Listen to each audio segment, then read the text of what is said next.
Welcome, fans, to another edition of the Cheap Heat Productions Pro Wrestling Podcast. My name is Jack Kilby, no gimmicks guy, and I'm very pleased tonight to have on what will be a very, very interesting guest and interesting interview. The man has literally faced a who's who of a 90s period WWF superstars, has a number of interesting talents and stories to get to.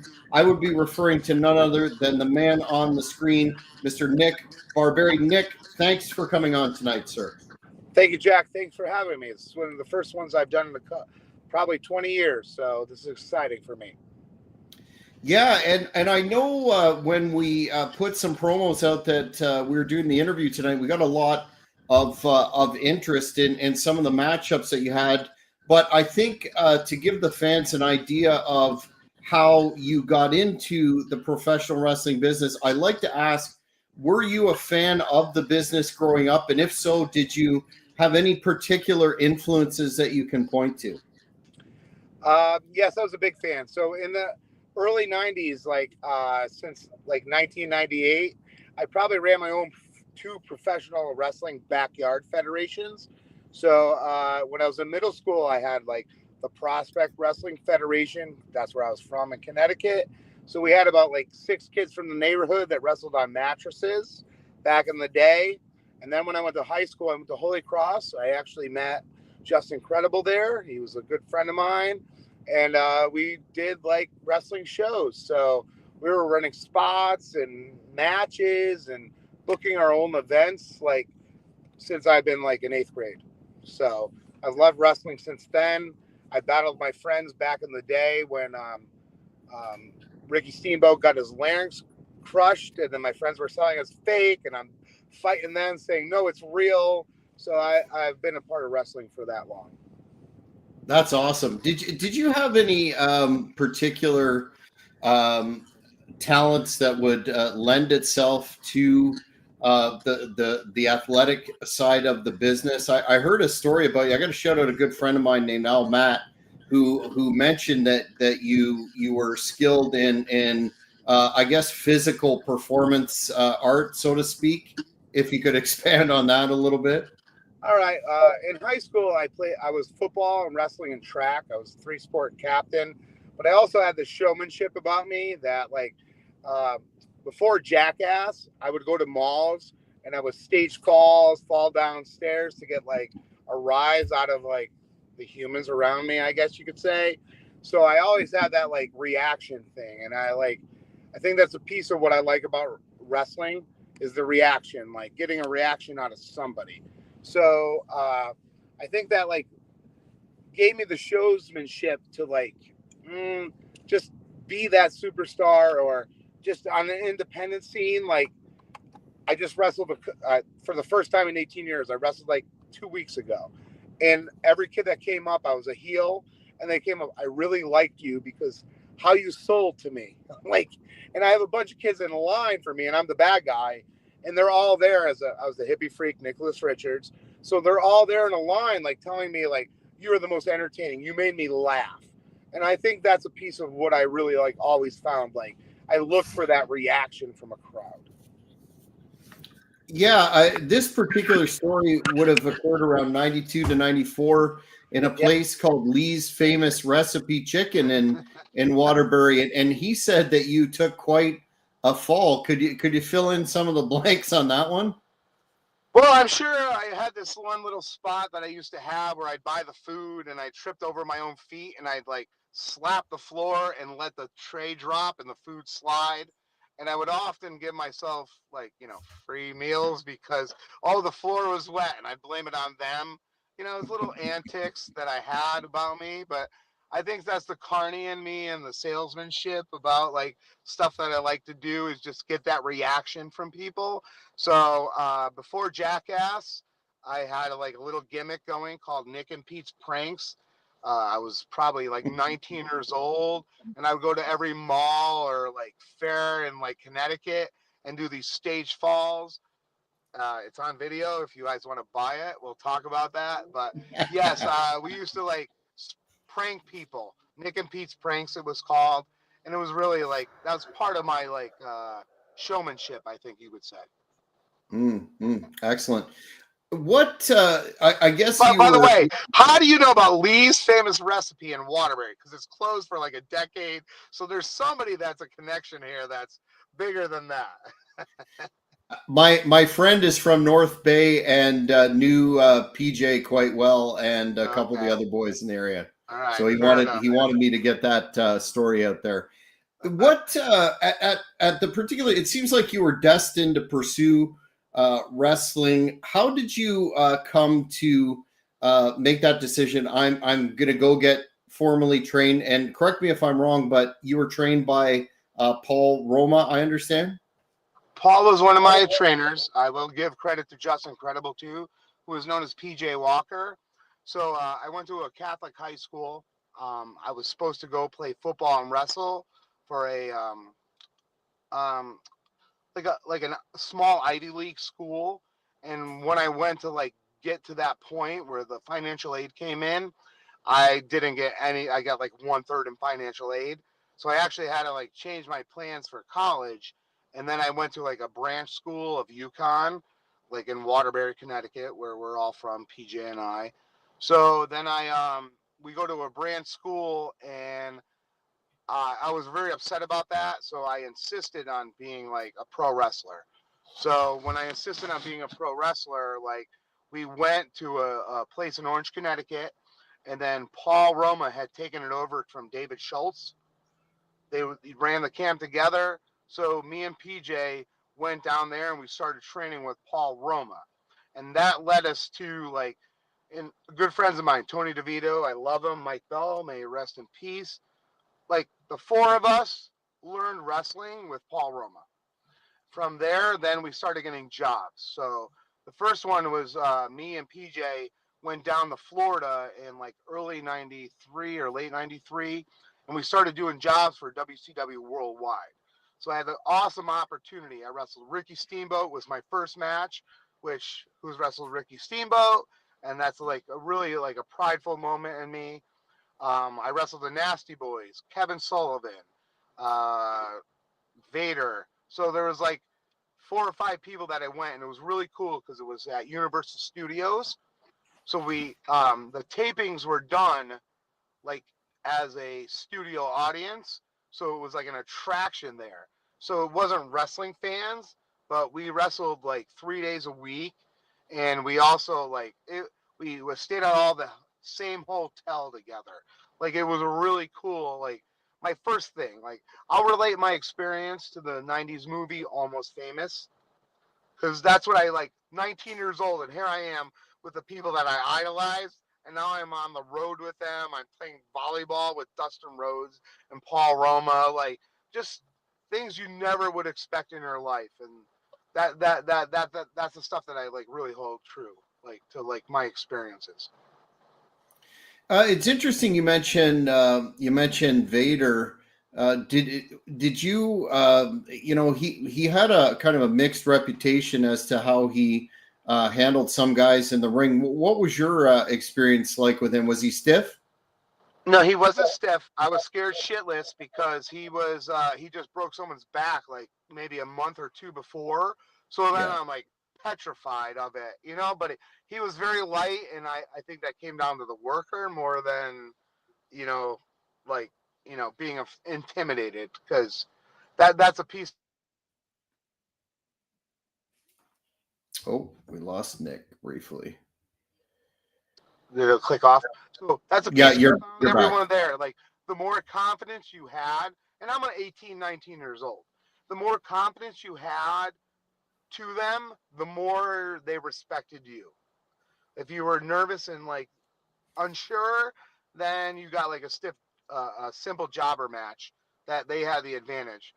But I think I had confidence when I was in WWE or WWF at the time. They would come to me and they really didn't love TV tapings. And they say, "What do you want to do?" But I'd watch so many TV tapings, so I put myself in their matches, but I would give myself offense.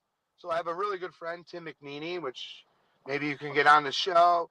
He was a Walter Kowalski student. I hang out with him. He's been my best friend for like the last 6 or 7 years, and we met when we were 18 jobbing. And he will always go back and reflect and say, why did you get stuff and I did not? Because I added myself into the match and I gave them the ideas where they weren't saying no to me. They were like, oh, yeah, that makes sense. So I think I also got a level of telling a story that other people didn't when you were jobbing, because I was able to like put in like, oh, this makes sense. It isn't about beating me. It's about making it a competitive like event. Even though it was a jobbing match, it still held true on both sides. Yeah, that's one of the questions I was gonna ask you, as a matter of fact, because your matches were not, your typical quote unquote enhancement match. So you really had an acumen for the business way ahead of your years. Yes, and yeah, I agree with you. Like there, like I could see myself and put myself into their spots. I will admit, I work. One of my first learning experiences on an independent show is I worked with the Bushwhackers, and like when you're me, it was me and Justin Credible or PJ Walker against the Bushwhackers, and they were like putting us in a jobber match, and we're trying to like figure out, no, we're gonna make this competitive. And then I realized after that, when like spots got blown and everything, like I had to follow their lead. It was like a system of movements, and like so that like opened my eyes to seeing that like when I wrestle like Razor Ramon, like all right, I'm gonna put him over in his spots, but where can I get my thing? And I think that relates to just wrestling anybody, And I've had opportunities to go on the road with them, so like that, I think that helped me out in my storyline and putting my matches together. I think that helped me out along the way. Yeah, that makes sense. So you did work for WCW. How did you transition to doing all that TV work for WWF on syndicated TV? So we're talking early '90s here, so '93ish. I was in WCW. So Paul Roma, he had just got the gig as the Four Horsemen. So then they asked, do you have any people that can come down with you for talent enhancement? So Justin Credible and I had we had the time. We didn't have a family or anything. We were younger, so we were able to go on the road with them for that. But that was through Paul Roma. So that was our first experiences. So then it goes to Paul Roma and WCW, and then like I want to say Howard Finkel would be the person, but Howard Finkel then like goes to Paul Roma and says, "Do you know anybody?" And then here we are, is like, "Oh, I know PJ, Nick, I know Tony DeVito, Mike Bell." So the four of us really did jobbing matches for like 2 years of our life, where we were on the road in any Northeast. We had the opportunity to go to St. Louis and do the that old Keel? Jerry Lawler's league. We had the opportunity to do Kentucky, Indiana. We did like a 3-part loop down there with Scott Taylor, who was another New England guy that like had gotten out of New England independent scene a little bit while we were in there. He was like one of the first ones. So that's kind of how it all like came together. You one of the matches that I noticed you had was on like Raw against Yokozuna, and there's a guy similar to Vader that had, and you could see it, like Stevie Richards has broken down his matches against certain folks and then against others, and he was clearly stiffer, and some would say reckless on some folks that others, the enhancement guys, for example. What was your experience like with him? So after like 4 or 5 WWE like being called for their talent enhancement, my match with Yokozuna, which you see on YouTube, is one of the first ones. Um, I had a good reputation of who I knew and who I was with and working. I did mess up a spot there in that match. I didn't take his belly to belly well, and you could see him slap me in the ear, which really hurt. Didn't blow my eardrum. But that was the old school way of teaching you when you make a mistake. Our jump was off a little bit, and the belly wasn't great. And I still remember this to this day. I know I watch it and I'm cringe at my own ability when I watch that. But I got the slap, but that was a lesson to be learned. But I had that respect earlier that I wasn't getting the bonsai drop on me. So that was a level of like I don't know, just coming along and having a reputation for yourself. Like I had a little even before I was like jobbing, I had a reputation that it was helping the wrestlers. Like I would drive, like I would help the stars out a little bit. Like I had that like ability just to like blend in a little bit and be nice, respectful. I made them laugh a lot, like tripping in the malls, like you said earlier. Like I did that stuff. Like I'd lift weights and bang the bar on my head, and they would all laugh. So I had this like locker room like acceptance from Shawn to Razor, to Diesel. Like if you said my name or I saw them, they probably would recognize me. I wouldn't say all of them, but I've seen Diesel. I'm like, maybe they like recognize me after a while. So, that's a little bit of longevity and leaving an impression, I guess. Yeah, and that's where a lot of the guys back in the day that may have had the size of the look or the ability, they didn't get that aspect about respect. And you know what, you're humble, and if you have a sense of humor, that's great. You carry bags or whatever. Was that just something you had instinctively, or was it something that the old timers told you? I think it was instinctual. It was I went to a Catholic high school, and I will say that I instilled that I was the 3-sport captain. You're the first one there and the last one to leave. So I think my coaches instilled that in me, and then that like led later. Like as an athlete, that's what you do. Like, and I've been an athletic director and a coach. I still instill that. I'm like, you're the first one to leave, you're first one there and the last one to leave. So I think that's just work ethic that maybe got like shined a little bit, on everything, but willingness to help and willingness to do whatever, like I think that like gives you a good reputation in life. Yeah, excellent. When you first started coming to the WWF tapings, depending on where they were, Vince McMahon was there, was not. Do you have any stories about interacting with him? I shook his hand once, but he said my name like a dozen times. But I've shaken his hand once and said, "Hello, how are you?" But never any more than that. And as growing up in the 80s, and I'm not a huge Hogan fan, but he made me love wrestling just as much as everybody else. I've never had the opportunity to actually meet him because when I was jobbing, he was in WCW doing Thunder in Paradise.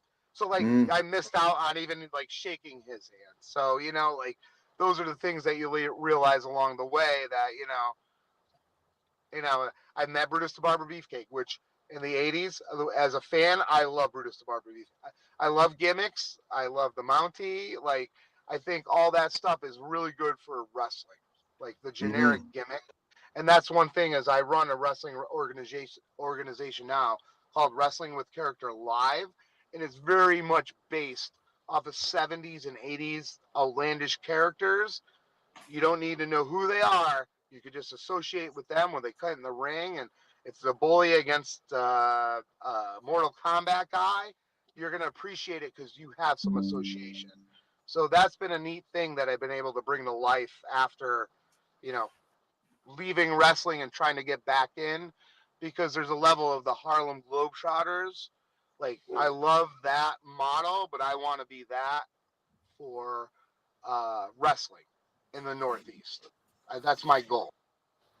Yeah, and character, we don't have the characters that made wrestling fun, en masse that we did during that golden era. So I think that's an excellent concept. I just wanted to go through some. This is not an exhaustive list because, man, you worked a lot of folks, and just do the name game with you. And if you have any recollections of either your match with them, or matches with them, or anything else, please speak up. Start off with. Can I start with Kevin Sullivan? Stiff. And then we'll go on from there. Really, that's interesting because Kevin Sullivan, we've talked to a lot of guys. He was I've never heard that before, that he was rough with some of the talent. What was it that he did with you? I did a jobber match for him and Evad Sullivan. Remember David Dave? Sullivan, and they did the like backwards. Just everything. A kick was a kick. Tree of woe, stiff. Like everything was stiff. I will admit. I will say that, and I know it's green. That was my first time wrestling at like 19 years old in WCW, but everything was laid in like to another level, to where after the match I was like beat up a little bit. I will admit that. Nasty Boys 2, I wrestled them a little bit on the stiff side, but I think that I like that style a little bit more. But Kelvin Sullivan took it like over just a little bit more to where it was like getting beat. But the Nasty Boys was tight. I will call that in a rubric. Mm-hmm. Mm-hmm. Sorry, I just had something pop into my head. I've heard a difference between the two locker rooms at the time, or two organizations at the time for enhancement guys. How would you compare the WCW environment to WWF? So these were the TV tapings in Universal. A lot of downtime, like a lot more social, playing cards, like memory stuff that was going on between the wrestlers. And there was a lot of people that maybe not necessarily were being used. I think if you came to Orlando and you were going there and like doing that thing. So I'm not like it was way more laid back. But the WWE, when I went there, like there was a difference. When I first started, my first shows were at the Manhattan Center. Like I was there night one of the Manhattan Center. I didn't do a match or Wow. anything, but I was there. Like I was there. I was there for like the first 3 or 4 as talent enhancement. A little bit more pressure, I will admit. Like a little bit more tension, like to produce in front of an audience. But you're looking at Raw versus this. I'm taping for 3 months. So I Mm. think that was a difference in the vibe of producing versus, all right, we're just making content, and back then, and you're looking at early 90s, you're taping for 3 months ahead of time versus Raw being live the night of. So you can see the tensions in there. When I did Superstars and Challenge, uh, it was still like the same intensity, but like you had to be there at 2, and you had 5 hours to go over your match. So that time it became relationship building, and so I think the two were different based on the circumstance. When I was in And Orlando, like, we're getting bused together. We all stayed in the same like area. That we get on a bus and we head down, and then the night activities were all together. Like whether it was dinner together or casino night or volleyball tournament. Like the WCW thing was a lot more fun, but I also think it was based on them being in Orlando versus me going and being on tour in the Northeast with, you know, WWF and like going to everywhere they had to be. how did you find that crowd in Orlando? Because some of the guys that we've interviewed have said that it was kind of difficult to get a reaction out of them because of the theme park nature of the deal. Well, when you talk about plants, so they had a mascot there that would like that part of they already knew this a little bit, I think. So they had like a mascot. I don't remember the name. I kind of remember it looked like a big raccoon or so, whatever it was. But they would like the mascot would prompt the crowd to cheer and boo. So that was a piece of what was going on behind you that wasn't genuine wrestling. Interesting. Start off with your recollections on another really talented young guy at the time, 1-2-3 Kid, X-Pac. I got to wrestle him a few times. Very open-minded. I think training with PJ taught me how to work. I was bigger shoulder-wise, bigger body. Like I wasn't as agile as people, but I was more power. But like wrestling him was like wrestling PJ. So after wrestling someone for years and knowing spots, I had a level of comfortability of like putting him over or making his moves look better. And I had been watching him when he was a Lightning Kid. So I already knew who he was. So I think putting me in his matches, if you watch my matches, there's 2 of them on YouTube I know of. like there's continuity. It's a good quality match. So like he was great to work with then, like open minded. Like I haven't, it was fun. Those two matches were fun, and I like going back and looking at those two. It's fun to watch them to see that. Like I gotta like what did I do? There's one of them I did like I can't even remember, but I remember I did very agile things where he made me step up to him, and I thought that was really cool. Mm-hmm. Next, the guy you mentioned, Big Daddy Cool Diesel, Kevin Nash. Yep, I got to wrestle him. I thought that was one of my better jobber matches that I've ever had. I can't find it. I saw it on TV and I had it taped on a VHS. But I knew him very well from watching him. I like idolized him a little bit. So in his match, like I take his boot, it's like $1 million. Like it looks like he knocked my head off my body. So I have that ability and to kind of like bump early. I think that was one of my little talents that I had, like reading and a fast, effective bump. But he was great to work with. As I told you, I worked with him 2 times in WWE, and one time in Portland, Maine, I wrestled Scott Taylor in the opening match, and then I wrestled him and Shawn in a tag match, and he like trips over his feet, and like he was supposed to knock me out of the ring for the pin, but he like clobbered me, gave me a black eye because he stumbled a little bit and just caught me wrong. And then years later, I acted like I'm going to get an autograph from him, and I'm like, can you please sign this that I stiffed Nick Barberi in 1994? And like the look on his face was worth getting stiffed. Mm-hmm. Right on, right on. What about Shawn Michaels? I had a blast with Shawn. Shawn then, like in the early '90s, he had that little like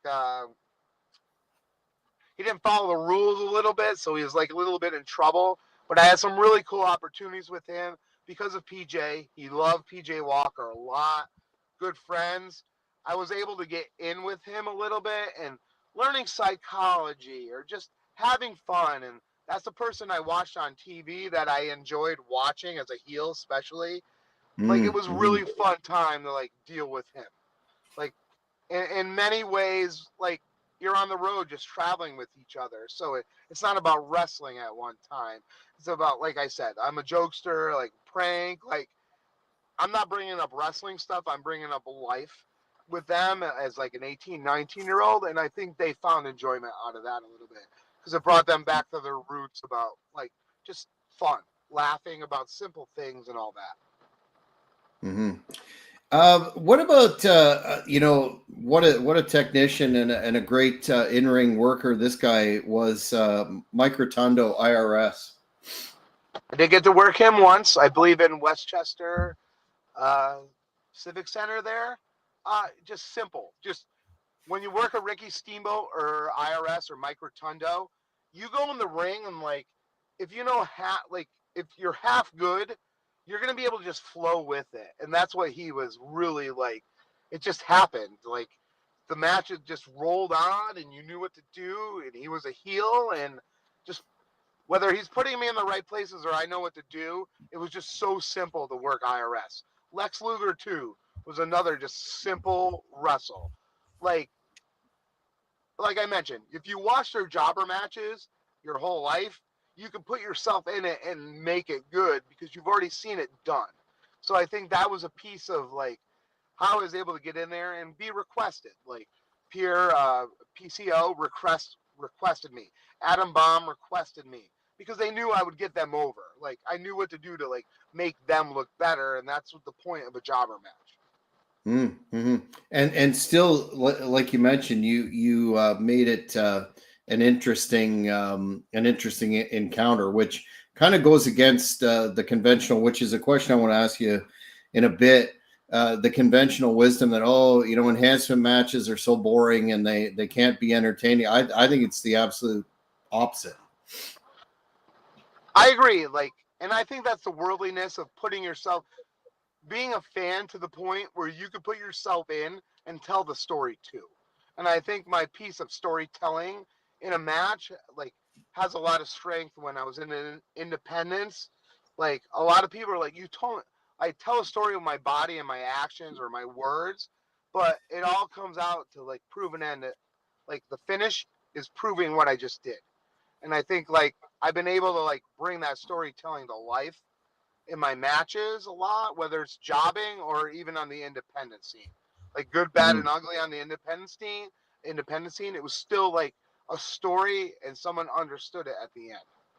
So, you know, that's selling to your crowd, getting the feel from your crowd. And I think even now with my Wrestling with Character Live that I've returned to wrestling in the last like year and a half, that's all I try to like kind of look for, like how I can get interaction, how I can make you involved in this. Like the person who's my biggest fan, I'm selling to you because you're going to cheer the most for me when I get my high spot or whatever I'm going to do, or you're going to boo the worst for me because I got in your face in the beginning and I antagonized you.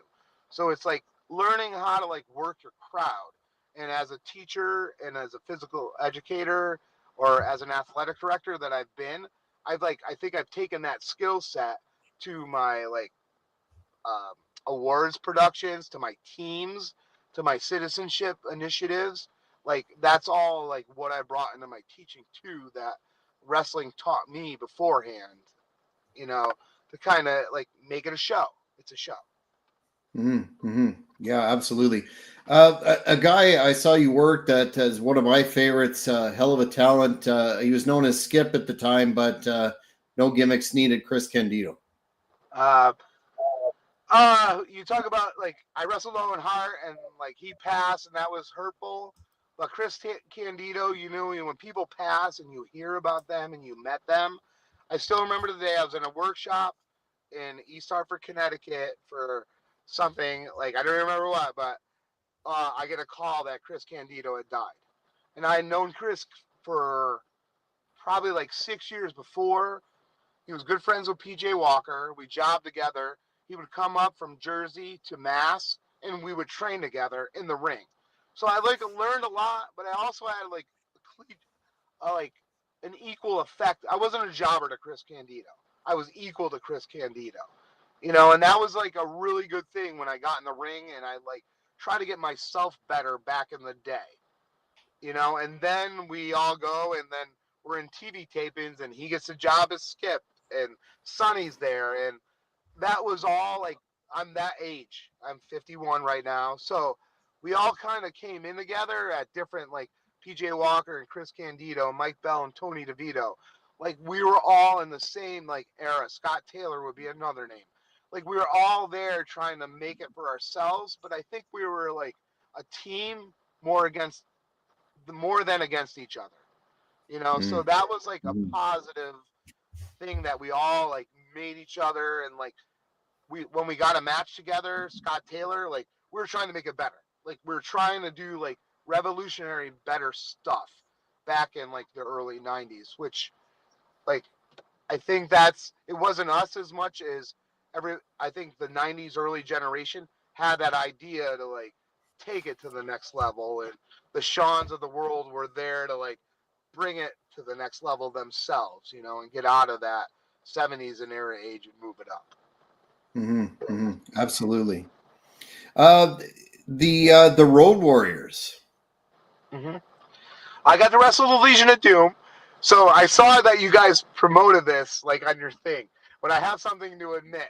I had twisted my knee, and Bert Centeno's a piece of this. I twisted my knee and I could barely walk. So I was in that match, but when they knew I hurt my knee and like I could barely walk, like they like turned the match and Bert Centeno took all like everything. So they were like really, but that's reality. Like I'm put in the match, I'm there, I'm booked, and I'm like I could work. They're like you're hurt, and we're the Legion of Doom. We're just gonna destroy him. We're gonna cut you off and throw you out of the ring, and we're just gonna do it to him in 3 minutes. You know, and that's the I think the respect you get. Like, you know, not saying I'm not hurt, and then I go out and I look like an idiot. I'm like, my knee's a little messed up, and they're like, oh, how do we work around this? And I think this goes back to the jobber matches about just speaking up to the stars. You're all like talent enhancement and you're there. And if you keep your mouth shut, you're not going to get anything. But if you speak, like just like anything in life, just speak to somebody and you're gonna get like something else better out of it. Like, and they recognize, well, you're hurt, like let's do this instead. And that changed the whole match over, and I didn't get any heat or I didn't get looked at. You couldn't do it. They just worked around it. Which I think that's a large part of wrestling, working around something. Like you think about non-independent shows as much, you could complicate it. But if you go to the superstars, if John Cena was hurt against R-Truth tonight, how are you going to rewrite that? So I think that's a level of like upper tier.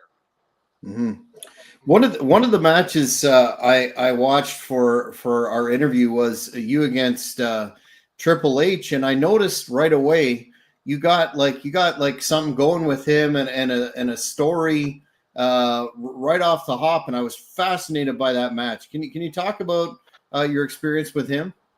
So I knew Triple H a little bit beforehand. I had done a few like shows that he was on in Seekonk, Massachusetts, or Fall River, Massachusetts.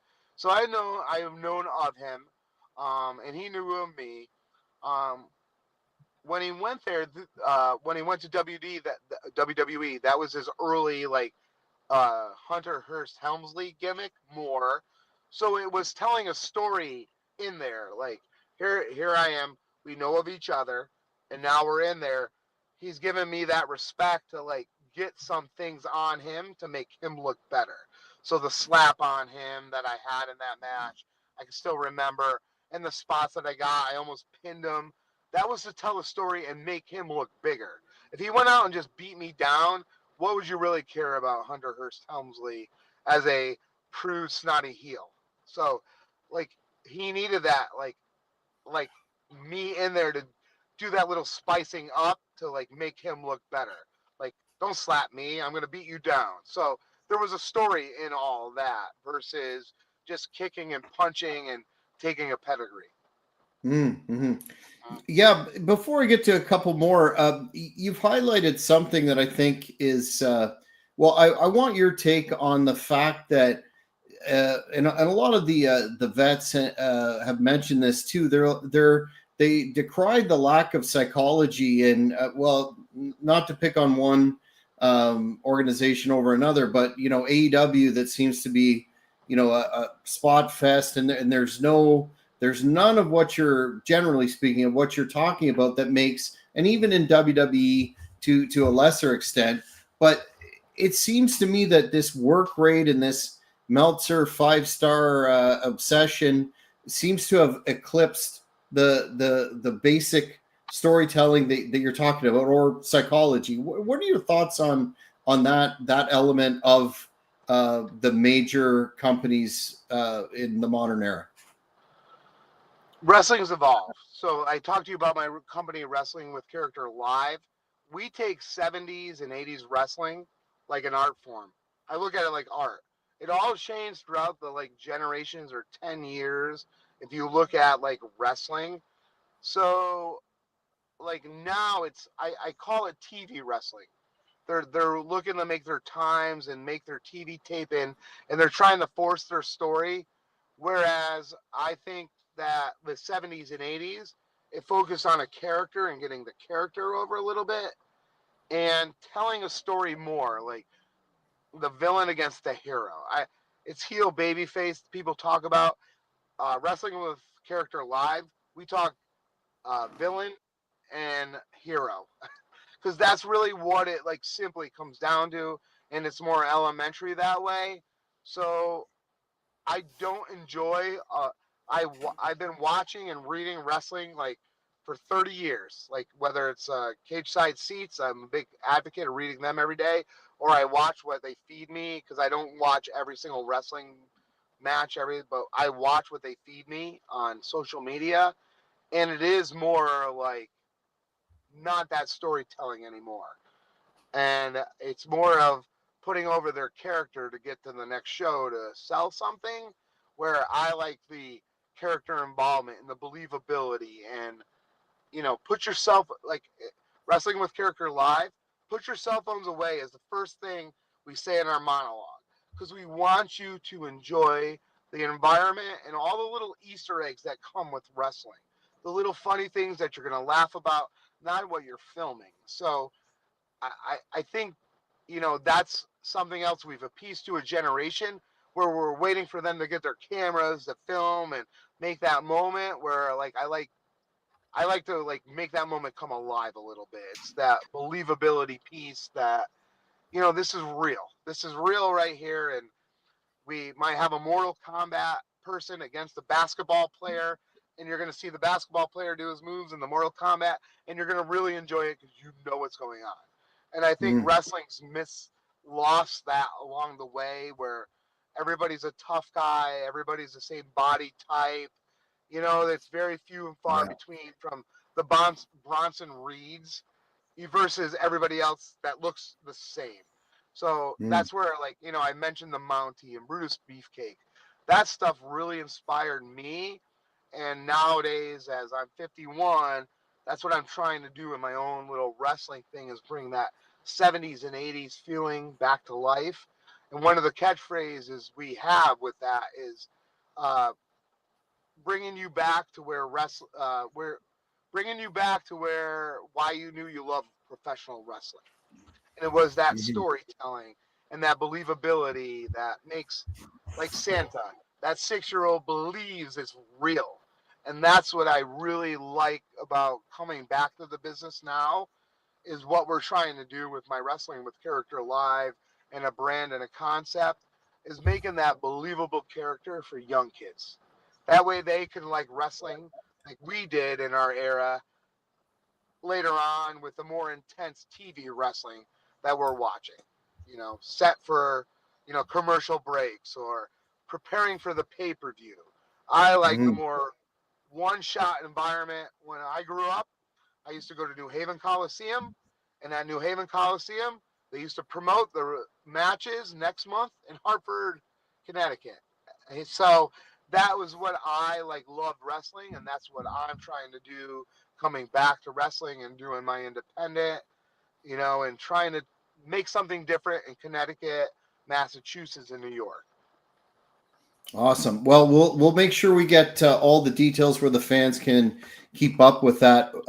Next guy is a bit of a mythical figure now. He doesn't do a lot of interviews, and everybody puts him right up there with Haku and Bob Holly in terms of toughness. And I'm talking about Steve Blackman, of course. You saw that match, right? So that is on YouTube right now, me against Steve Blackman.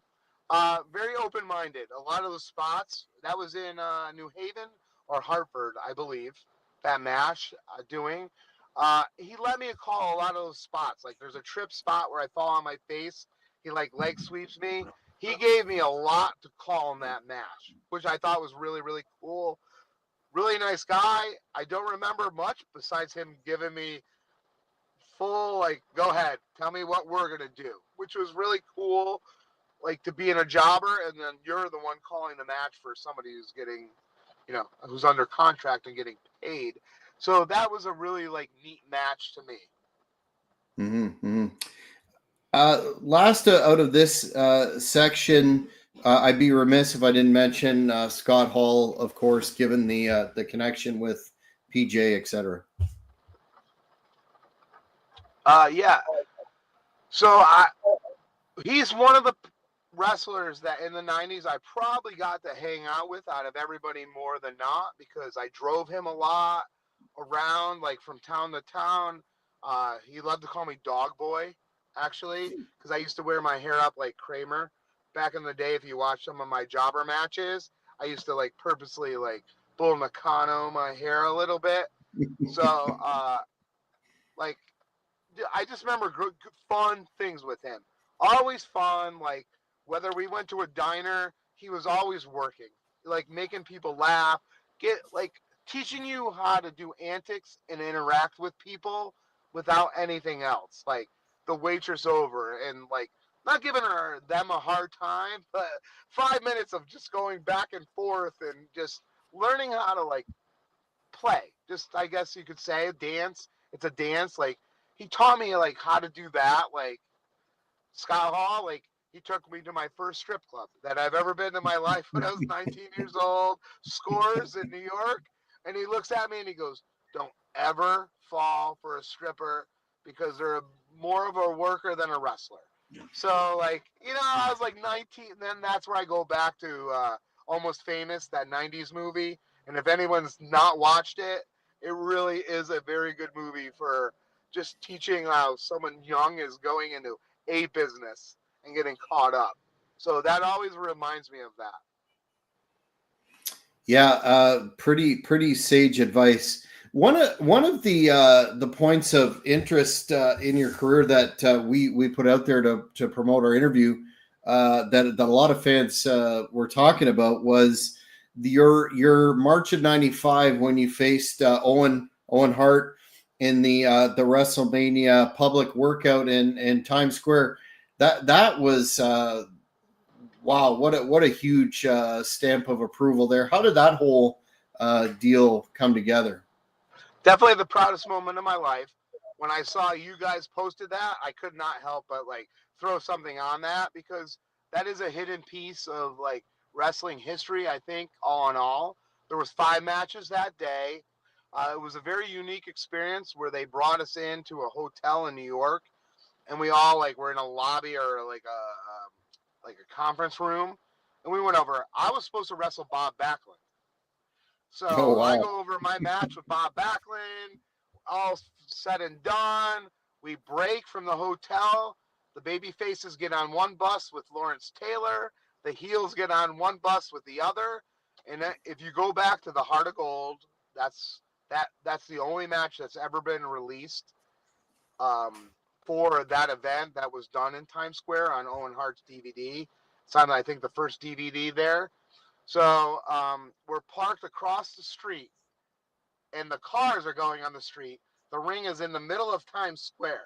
So when the wrestlers had to go to the ring, the police stopped the traffic, and we went into the ring, and they did their presentation. Todd Pettengill, I believe, was the announcer or whatever. So that's when everything would be announced. So like then all the crowd moves around you after they clear the cars.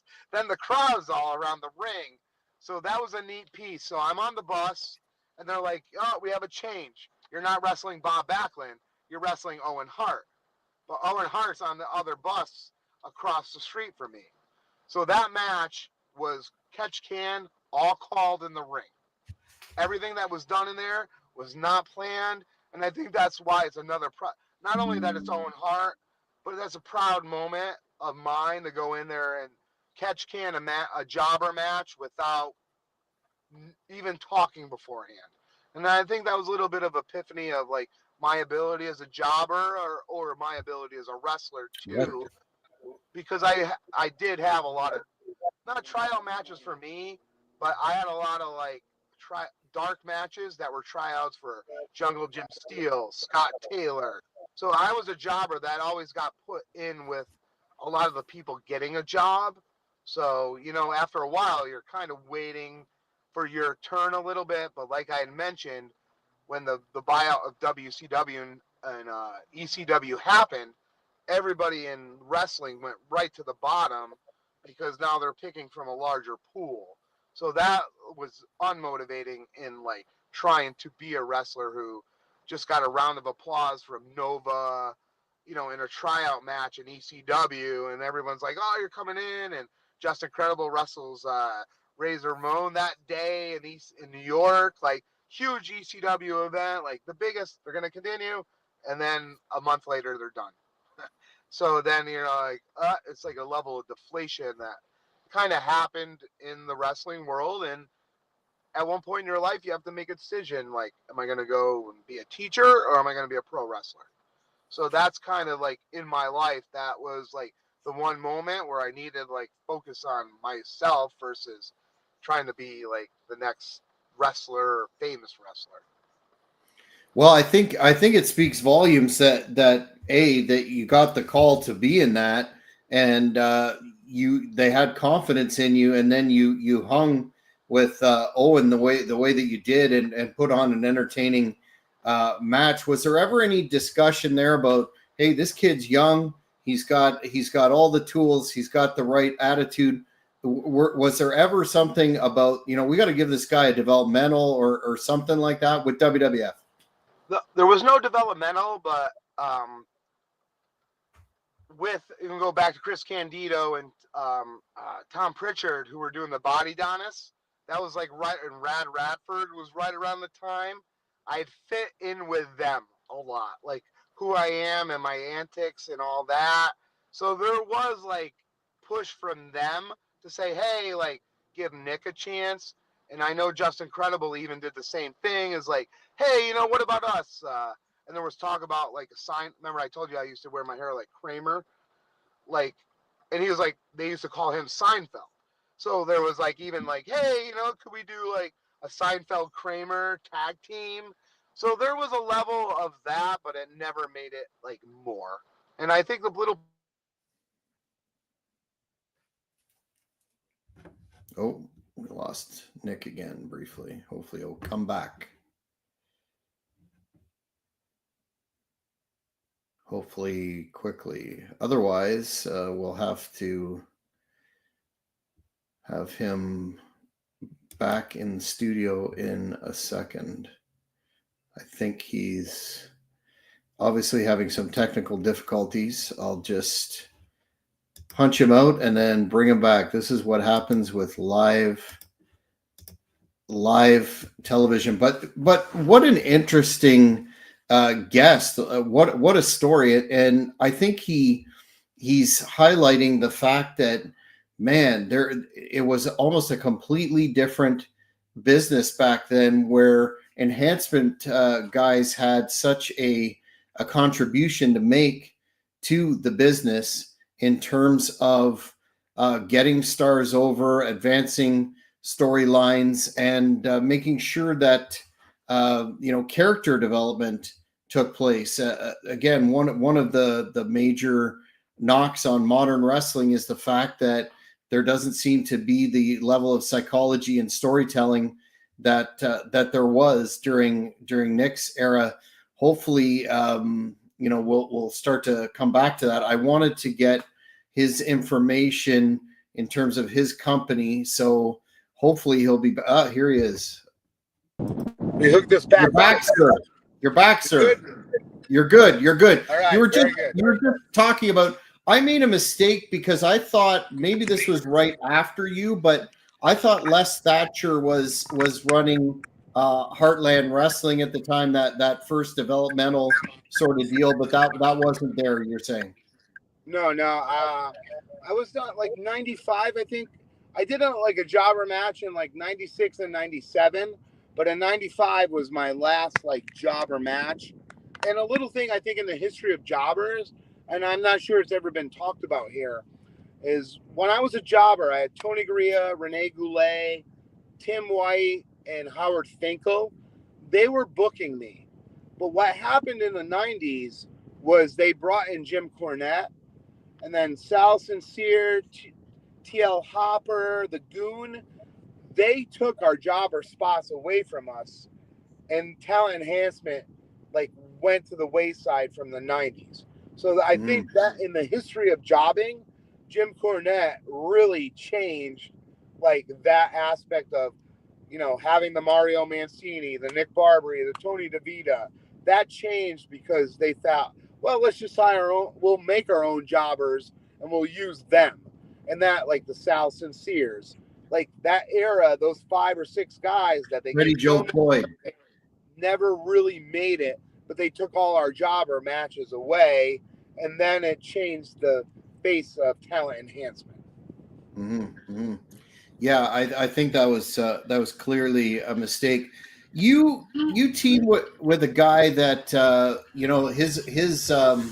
his regard has grown as the years passed from his tragic death, and that's Mad Dog Mike Bell. You mentioned him earlier.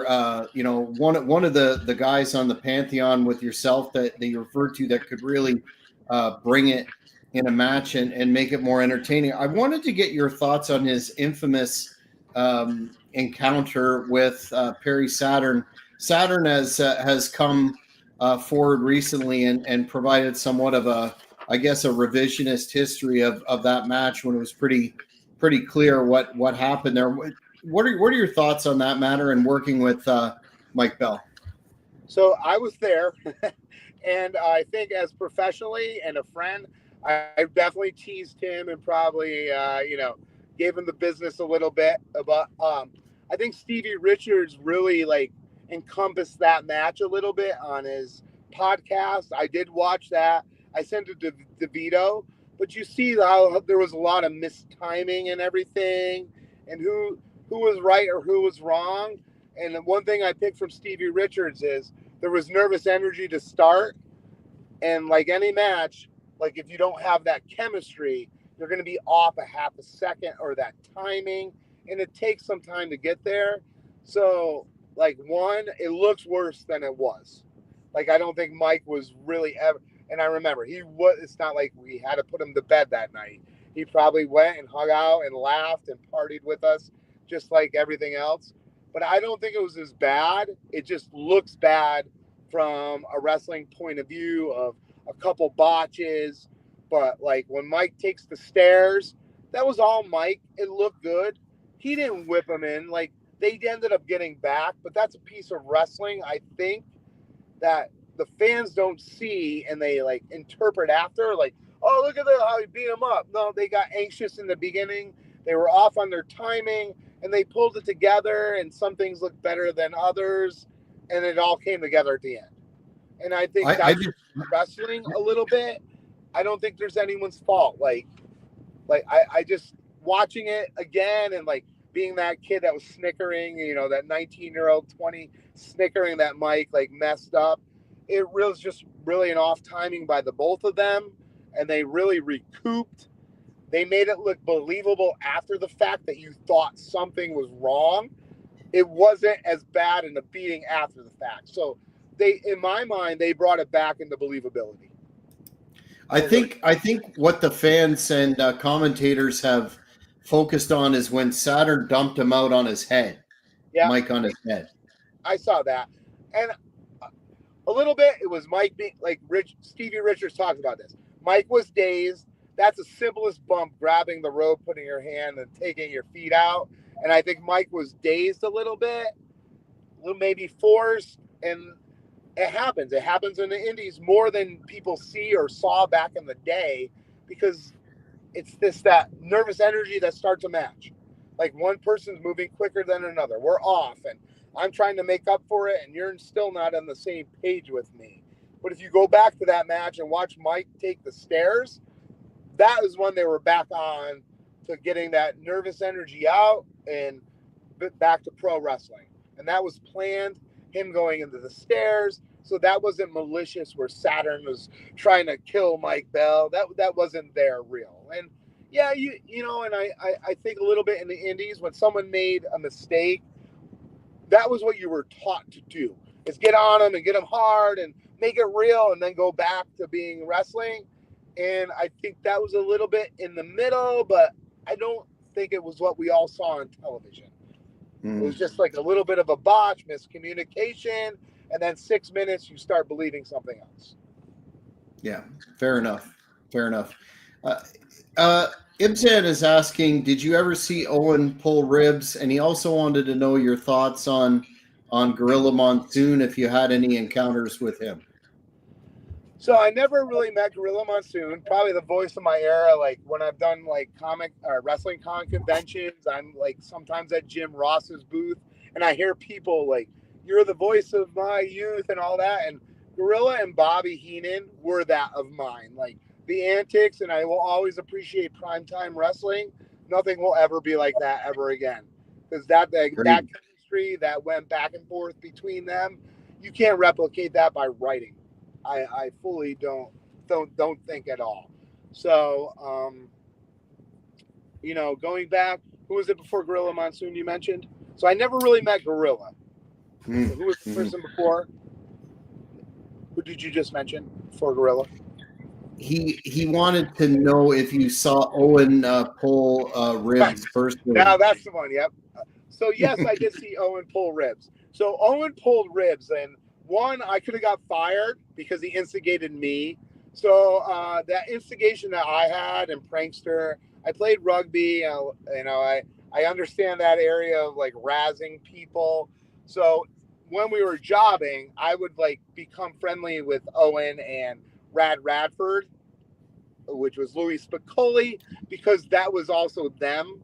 So I will give one situation where I should have been fired and kicked out of the building. So Owen has clothespins, and he has a bunch of them. And then he's like giving them to me and like, hey, like let's get all these people with clothespins and we'll put them on our back, but we're gonna get everybody in this room with clothespins, and then we're gonna like play dumb. And I'm like, all right, I'm in on this. So like we're at, I think it was actually a high school in like Vermont or Maine, like nothing WWF used to do back in the day. So we're at a high school and we're there. So Owen's like, go get Joey Morella, and I go like, I get the clothespin and I put it on Joey Morella, and Joey Morella like walks out to the ring, and then in the gorilla, I don't remember who it was, but I hear them screaming, "Who the F put the clothespin on these people? Like, who did that?" And then like it comes from like one person to another, and then the gorilla position gets up in this room and is screaming, "Who did this? We want to know now. You're getting fired and you're getting out of here." And here I am, like 20 years old, like, and there's Owen, like, kind of holding, and they're like pointing at him. He's like, "It's not me. It's not me. It's not me." And like, they're screaming. They're like mad as all hell because this is on television and someone has to pull the clothespin off the ref on a TV taping. So now, like, they're flipping, and that is one of my favorite like moments of Owen Hart, like that I can like remember. And he's just, and I'm like, I'm gonna get fired because of you, and that was a special moment. There was another one too where I wasn't booked with on a Hartford show. It might have been after '97. So I go back and I meet everybody and I'm hanging out and I'm with Owen and we're laughing and having fun. So we go to catering and I sit down and we're talking with a couple people, and Pat Patterson sits there and is like, "Who is that?" And I was like, "What do you mean, who is that?" He's like, what are you doing here? And I'm like, "Well, I'm here to like watch." He's like, "You're not here booked?" And I'm like, "No." And Owen's like, "He's with me." And then Pat's like, "He's not with you. What are you telling me?" He's like, "This was Nick Barberi. You don't know who he is?"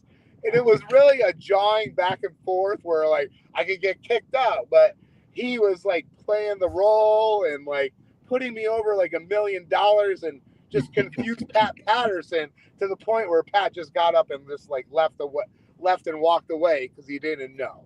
So those are two good moments of him, like just an all-around good guy, all around, like fun. Like I got one. He was teaming with Jim Neidhart.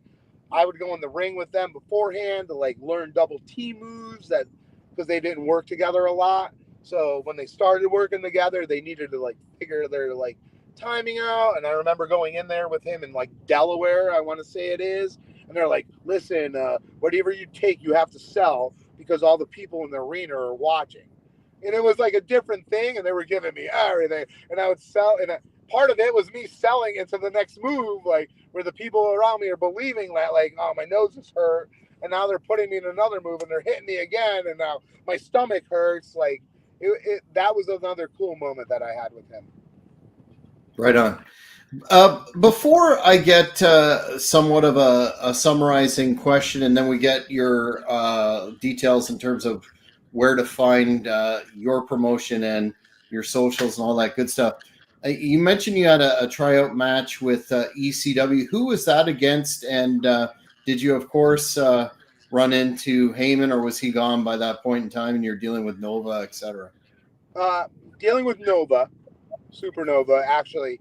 He was the person to talk. I believe he was in charge of like the talent relations at the time.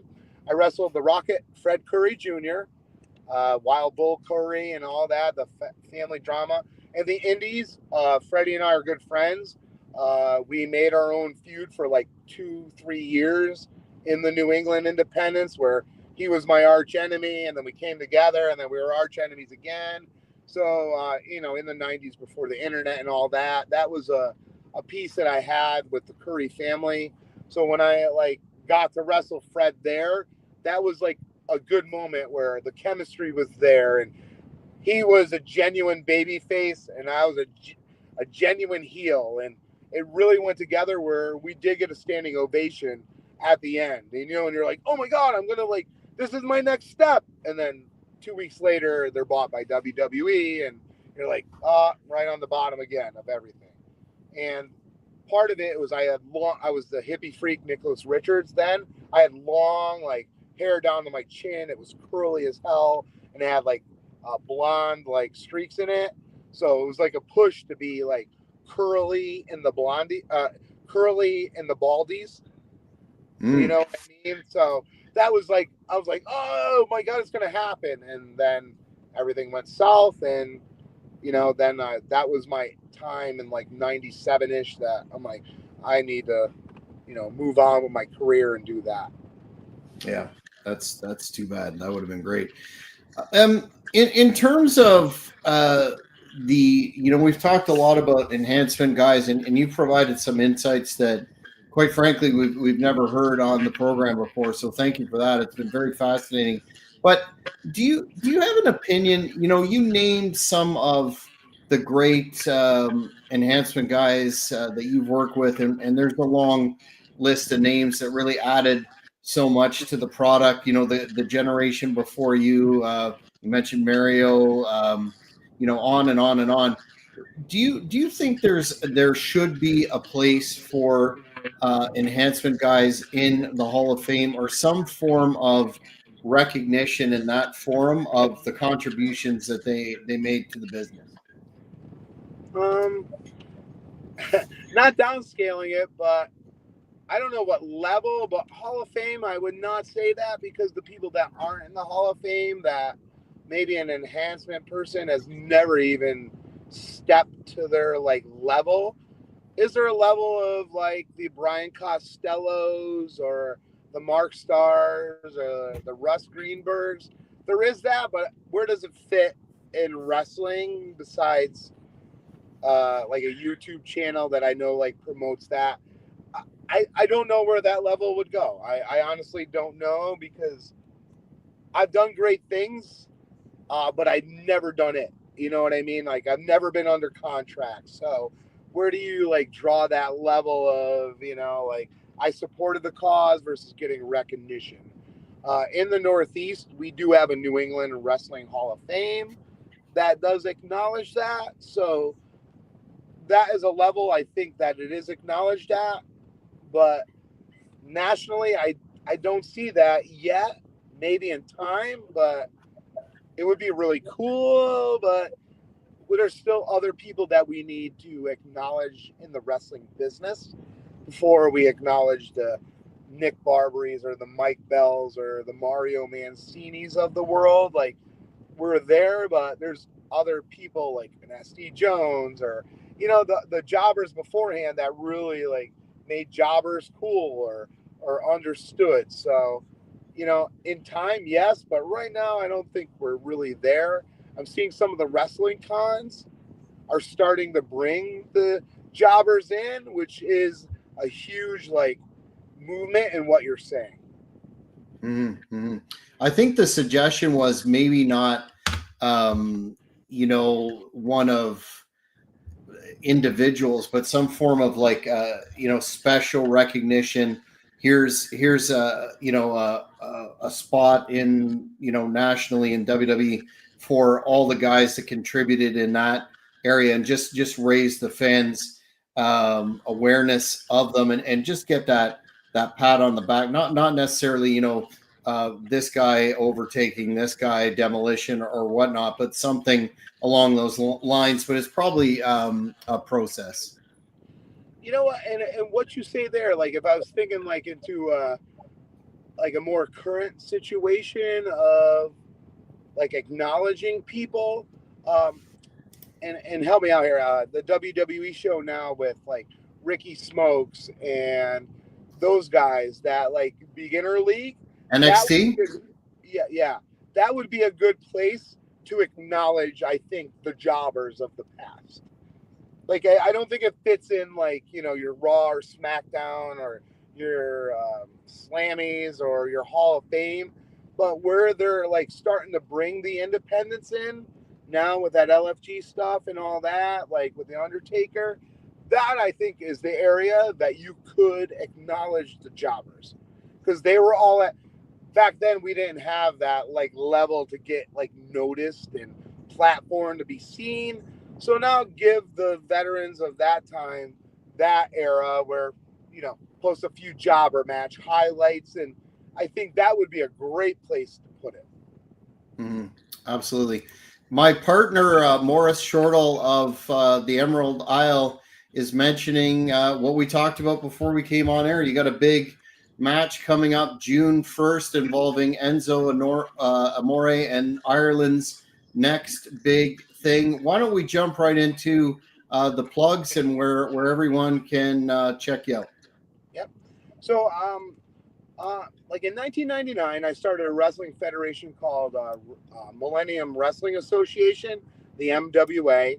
I was a feed off of ECW, where I tried to bring a surprise ECW because I never knew who was going to come in, but I would bring an ECW guy in from Just Incredible or me knowing them. So, you know, I ran that for like 3 years. So I learned a lot about like promoting. And then again, I went into like my master's in teaching and administration in the education field. So recently in the last year, I've come back to looking at wrestling as a fundraiser. Like I mentioned, the Harlem Globetrotters. Me and my partner, Kurt Jesix, we're trying to get on that level of being like the wrestling form of the Harlem Globetrotters in there. So trying to bring people in and get them up to date. So the real one, who formerly known as Enzo Amore, him and Kurt have a great relationship. He lives in Long Island. We brought him in for the last show, and we sold out our last show. It was huge. So we thought about bringing him back again. He then knows someone from Ireland who is Limo, who is a sensation. Reminds me of a little bit of a Das Wunderkind, a little bit, but a little bit more athletic. Yeah, in his moves and everything. So they're going to be headlining our show, Wrestling with Character Live, on June 1st in New Britain, Connecticut. The show, his autograph session starts at 5:30. We're going to run like an hour and 15 minutes with Enzo that you can meet and greet and take pictures with him. We're unique because we're a concept. So our pre-show is a little bit like Disney, where you can meet all the characters at their stations, which is really neat, and get all their autographs. But more like medieval times, the heels come in and they tell the story for the night. So we have a very unique brand and concept, larger than life characters. So like one example would be Swish Barberi, who's a basketball player, and he has his own little basketball dunks as a mascot. He's against Lucas Chase, who plays Armada, the Outworld Warrior, who's a Mortal Kombat character. So we have this like believability of imagination going on. We put sound bites in, like fatalities and the NBA Jam stuff. So like it's a piece of bringing Broadway, I think, to wrestling a little bit. So Enzo really loved it. He came back this time, and now he's against Limo, who's just came in from Ireland. I know he had a show last week, who he was really impressive. So Enzo, or Real One, has decided to allow him to defend his title. He has a awesome championship wrestling title that he's going to be defending on our show against Limo. So Limo, I saw him from Maurice's wrestling shows that he shared me, like phenomenal talent. And he's come to America to kind of make a name for himself, trained by Finn Balor. So it's a great main event here in Connecticut to go and see top level like wrestling. We do provide 6 matches in our show. So there's a little bit of something from everyone, from comedy, action packed. We have a main event. comedy, action-packed wrestling. We have fans involved, like as managers in the matches. So we really like make a more encompassing kind of performance. So it's something exciting. We've done 5 shows. We sold the last one out. So up and up on this concept and brand of wrestling with character live. It's been a fun venture coming back to wrestling and getting the wrestling bug again. And here I am last week. I wrestled my first match in 18 years with Bully Heresy in Maine.